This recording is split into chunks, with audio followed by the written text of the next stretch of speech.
Baik, Assalamualaikum warahmatullahi wabarakatuh. Berjumpa lagi dengan saya Titus Indra Riwayati, CGP Angkatan 10 Kabupaten Banyuwangi. Kali ini ingin mempresentasikan koneksi antar materi modul 3.1. Dalam koneksi antar materi ada beberapa pertanyaan. Pertanyaan yang pertama adalah bagaimana filosofi Ki Hajar Dewantoro dengan Pratap Triloka memiliki kaitan dengan penerapan pengambilan keputusan sebagai seorang pemimpin. Menurut saya, seorang guru sebagai pemimpin pembelajaran dapat menggunakan filosofi Ki Hajar Dewantoro sebagai pedoman dalam membuat dan menjalankan berbagai keputusan. Keputusan yang akan diputuskan oleh seorang pemimpin pembelajaran akan lebih efektif jika ia mampu mengimplementasikannya sebagai tauladan bagi lingkungan sekolahnya.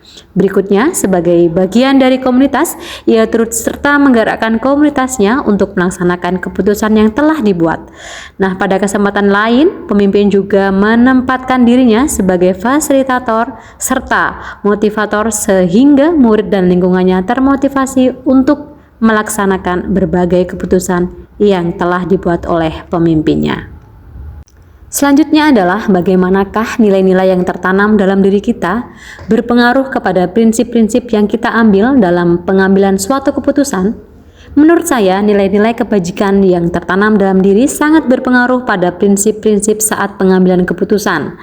Nilai seorang pemimpin merupakan integrasi dari kepribadian, watak, serta sifat yang dimiliki dan mengarahkannya kepada kebiasaan maupun keyakinan pemimpin tersebut dalam kehidupan sehari-harinya. Pembentukan karakter dalam diri seorang akan terjadi melalui proses pembelajaran sepanjang hidupnya. Karakter seorang bukanlah bawaan sejak ia lahir, akan tetapi terbentuk karena suatu proses pembelajaran dari lingkungan keluarga dan orang-orang sekitarnya. Seseorang pemimpin yang berkarakter baik akan mampu menghasilkan keputusan-keputusan yang baik pula.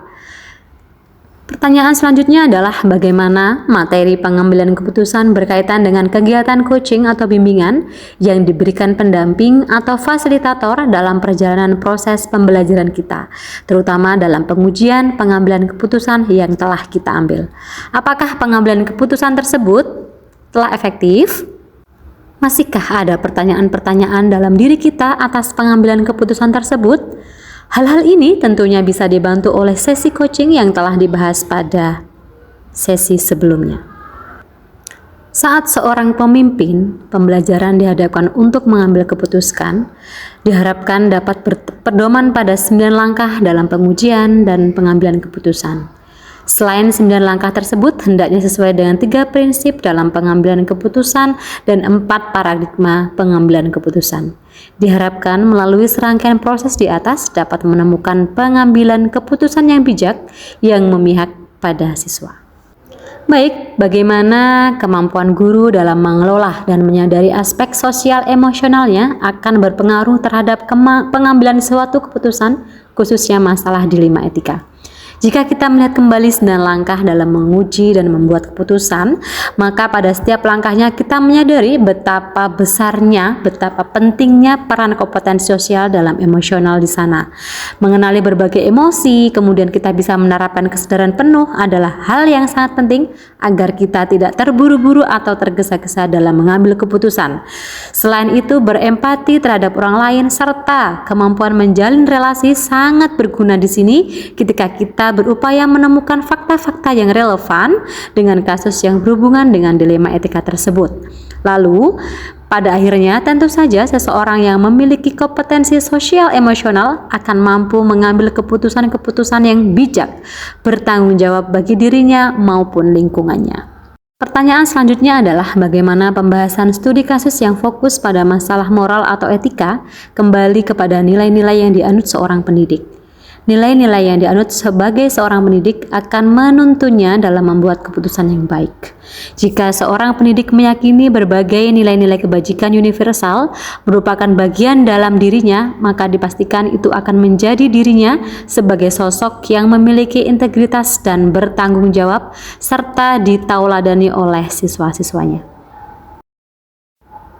Bagaimanakah pengambilan keputusan yang tepat? Tentunya berdampak pada terciptanya lingkungan yang positif, kondusif, aman, dan nyaman.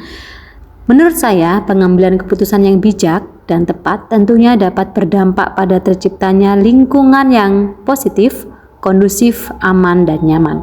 Karena semua pihak yang terlibat dalam kondisi tersebut tidak merasa dirugikan oleh keputusan yang dibuat pemimpinnya. Prosedur pengambilan keputusan yang mengakomodir banyak pertimbangan dan pandangan dari berbagai sisi tertentu akan melahirkan sebuah keputusan yang baik. Keputusan yang baik tentu saja akan berimbas terhadap tumbuhnya kepercayaan dari semua pihak, dan dengan kepercayaan itulah lingkungan positif akan terbentuk, kondusivitas, aman, dan nyaman itu pun tercipta. Apakah tantangan-tantangan di lingkungan Anda untuk dapat menjalankan pengambilan keputusan terhadap kasus-kasus dilema etika ini? Adakah kaitannya dengan perubahan paradigma di lingkungan Anda? Tantangan yang paling berat menurut saya adalah perbedaan pandangan dari lingkungan saya terhadap kasus-kasus yang berhubungan dengan dilema etika. Ada sebagian grup atau kelompok yang begitu kaku terhadap aturan, dan di sisi lain ada kelompok yang cukup fleksibilitas atau pesimis sehingga cenderung mengabaikan aturan dengan dalih berbasis pada hasil akhir. Apalagi jika berhubungan dengan kasus-kasus yang dianggap mencoreng nama baik sekolah, seringkali keputusan yang dibuat tidak berpihak pada murid. Nah, mencari titik tengah dari dua pandangan ini adalah tantangan tersendiri bagi saya. Adalah pengaruh pengambilan keputusan yang kita ambil ini dengan pengajaran yang memerdekakan murid-murid. Nah, menurut saya pembelajaran yang berdiferensiasi adalah salah satu pengambilan keputusan yang tepat yang akan dilaksanakan oleh pemimpin pembelajaran, di mana pembelajaran yang berdiferensiasi ini akan mampu mengakomodir kebutuhan setiap murid sesuai dengan kodratnya masing-masing. Guru sebagai pemimpin pembelajaran memfasilitasi berbagai perbedaan potensi yang ada pada murid-muridnya dengan tujuan agar pembelajaran yang diberikannya dapat menuntun tumbuh kembangnya berbagai potensi tersebut. Murid-murid akan merasakan pembelajaran yang memerdekakan muridnya. Selanjutnya adalah keputusan seorang pemimpin pembelajaran yang memposisikan dirinya sebagai pendidik yang menuntun segala kodrat muridnya tentu saja akan mempengaruhi kehidupan atau masa depan mereka. Guru sebagai pemimpin pembelajaran akan menyadari betul akan melakukan berbagai upaya dalam menghadirkan pembelajaran yang berkualitas sesuai dengan kebutuhan murid-muridnya di masa depan. Kesimpulan dari pembelajaran materi ini adalah bagaimana cara dan bagaimana pengambilan keputusan merupakan kompetensi harus dimiliki oleh setiap guru sebagai pemimpin pembelajaran. Saya pun bersyukur alhamdulillah karena sudah bisa memahami konsep-konsep yang dipelajari pada modul ini seperti dilema etika, pujukan moral, 4 paradigma pengambilan keputusan, 3 prinsip pengambilan keputusan, dan 9 langkah pengujian pengambilan keputusan. Langkah-langkah dalam mengambil keputusan sudah pernah saya terapkan meskipun belum lengkap dalam penerapannya dan secara berurutan. Nah, beberapa langkah saya lakukan meskipun hal ini masih yang pertama menggali fakta sudah pernah saya lakukan, mencari pihak-pihak yang terkait serta menimbang antara benar dan salah dan sesuai dengan aturan yang berlaku. Nah, pada modul 3.1 lebih lengkap dan semoga hasil sesuai dengan yang diharapkan dan dengan mempraktekannya ke depan. Dampak yang paling signifikan bagi saya yaitu saya mampu mengenali dilema etika dan bujukan moral. Topik pada modul ini sangat penting karena modul ini memberikan pemahaman yang komprehensif bagi saya dalam mengambil keputusan baik secara individu maupun sebagai pemimpin.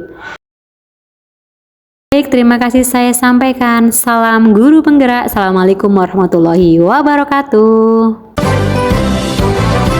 SMK Hebat.